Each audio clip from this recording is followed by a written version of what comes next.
down. And then you have the adhesive property of water, which assembles everything together. So these are the life-giving properties of water that we in medicine never understood. And this is what I've brought out, and I have published in my book, Your Body's Many Cries for Water. And now, after 10 years of that book being in the public arena, I've decided to blow the horn on the pharmaceutical industry and also the AMA and the doctors in mainstream medicine, and explain that actually because of their lack of understanding of water, they've created an environment where the drug industry has taken advantage and has converted our healers' protocol into a killer's protocol. The drugs that are used in medicine, according to Washington Post, which is in my latest book, Water Cures, Drugs Kill, even when used according to the prescription of the doctor, make 2 million people sicker and kill 106,000, which makes this the 4th largest killer in the health field. So when we realize that we doctors prescribe this medication to kill people, which kills people, obviously we are doing it in order to save them, but we don't realize that we've been really had by the pharmaceutical industry. You know, it's funny though, because you say to save people, but the doctors know better than the patients what the series, and it's always a series, of side effects are. And they often involve virtual liver shutdown or almost kidney failure. I mean, it's almost to that a point where the toxicity of the drugs is so severe. It makes one really question what the doctors are thinking relative to the life-saving effects of these drugs. Well, Mitchell, unfortunately, we doctors are forced by the people, by the advertising of the pharmaceutical industry that takes the information directly to the public and says to the public, go and ask your doctor if this is good for you.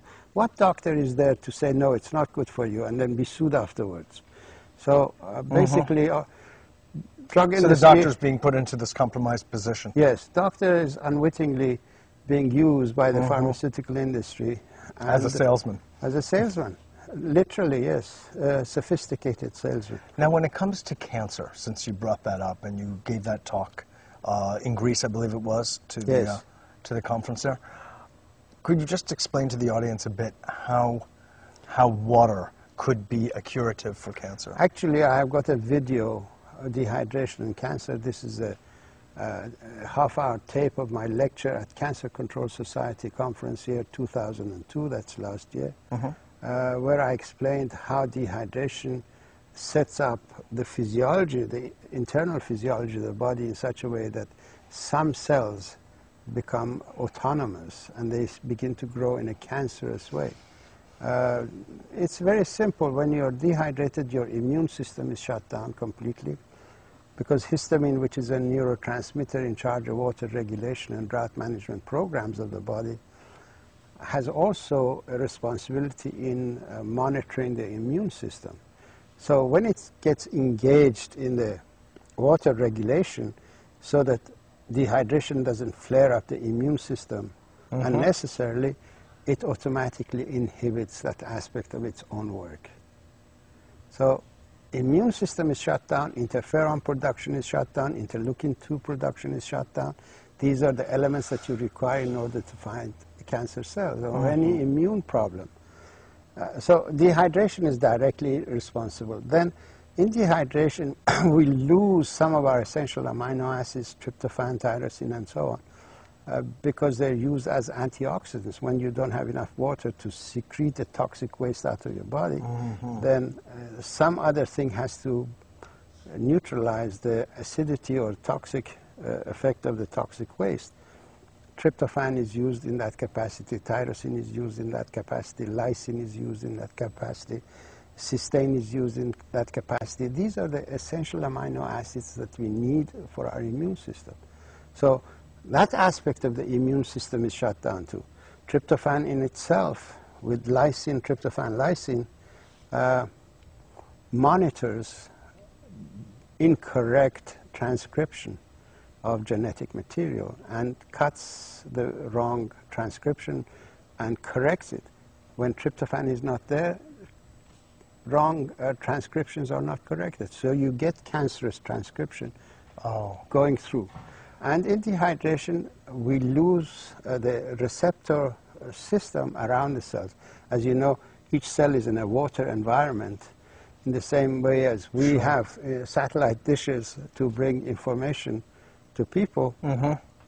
The cells of the body have their own satellite dishes for watery environment. They receive information and they process that information. Now, in dehydration, this satellite system is shut down. All the receptors go into the cell, and the cell has no means of connection to the outside. So it doesn't recognize there is a cell next to it. So it begins to grow and expand and expand. So it breaks boundaries, and that's why cancer becomes a lumpy thing, because its receptor system of the cells have gone. I see. There is a lot of... How about, though, then in rehydration? If they come back. They come back. A lot of people have actually been... And then the tumor and the cancer cells will actually reduce and dissolve? There are quite a number of testimonials in the book Water Cures Drugs Kill of people whose cancers have disappeared. Lymphoma has disappeared, cancer of prostate has disappeared, and so on. Pancreatic cancer? They all go, but the ones that are in the book... It's a question of when. They all go, because we need to study water as a anti-cancer medication. Once we do that, for each different discipline, we need to have a protocol for that. Sure. But personal observations of people is that their cancers have reduced. Now, you brought your findings to the AMA, to the FDA, to NIH. Yes. And they ridiculed it. Obviously, what I propose... It drove them to drink. What I propose is not a money-making situation. So the sick care system survives and thrives on people staying sick. If they cure people who are sick, then there is no reason for their existence. So they realize this outcome, and naturally they try to push this information out of the way. But as philosophers of science have said, Thomas Kuhn, when such a situation, conflict arises, then you have to go to the public and let the public be judged. Yes. And that's what I have done. These books are in order to arouse the public and inform the public that this is an issue before them, and they should force the government, the NIH, the FDA to look at water as a medication and begin to study it, and stop being subservient to the pharmaceutical industry that enjoys killing people in order to make money. You use the word in your new book, terrorism, kind of a gradual terrorism. Well, could you explain that further? Well, I think the pharmaceutical industry is terrorizing people with their advertising campaign and creating fear in them, forcing them to go to their doctors and ask for medication that the pharmaceutical industry wants them to have. And naturally, these medications have got side effects, and as you know, it kills. So what they're doing is a terroristic act. Well, and terrorism is not only when you explode a building. Any act that is based on fraud so deep that kills people, that constitutes a form of terrorism.